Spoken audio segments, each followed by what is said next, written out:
L-għada li tħabbar li investiment miljonarju mid-Belarus se jfisser li numru ta' impjegati se jkollhom ifittxu impjieg alternattiv minħabba l-bidla fix-xogħol li se jsir, il-Prim Ministru Joseph Muscat appella li tmexxija tal-kumpanija biex titkellem b'mod ċar mal-ħaddiema. Dan biex ma tinħoloqx inċertezza żejda. Il-Prim Ministru qal dan f'konferenza tal-Union ħaddiema magħqudin li matul attenna l-impenn tal-Gvern li jgħin lill-ħaddiema minn din il-kumpanija li fis-sentejn li ġejjin jistgħu jitilfu x-xogħol. Qal li dan jista' jsir ukoll permezz ta' fondi Ewropej u programmi Ewropej. F'Malta id-Belarus se tieqaf tipprinti flus filwaqt li ġġib ċentru ta' eċċellenza b'rabta ma' aspetti ta' sigurtà.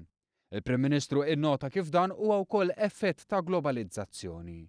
Hawn il-Prim Ministru tkellem ukoll dwar kif pajjiżna għandu fost l-inqas rata ta' qatt fl-Unjoni Ewropea. Żied li dan kien possibbli grazzi għal garanzija taż-żgħażagħ u l-inċentiv ta' childcare b'xejn li inkoraġixxew aktar persuni jidħlu fid-dinja tax-xogħol. Madankollu tibqa' l-isfida li jinħolqu aktar impjiegi u ma jittieħdux biss mill-barranin imma minn ħaddiema Maltin bħiliet. Fuq l-aġenda tad-diskussjoni kien hemm ukoll il-pensjonijiet. Il-Prim Ministru u l-kap tal-Oppożizzjoni ma qablux dwar il-pensjoni tat-tieni pilastru li tfisser li min ħaddem u l-ħaddiema ikollhom piżijiet ġodda. Il-Prim Ministru qal li l-Gvern ma jaqbilx magħha, iżda l-kap tal-Oppożizzjoni insista li għandha tkun ikkunsidrata.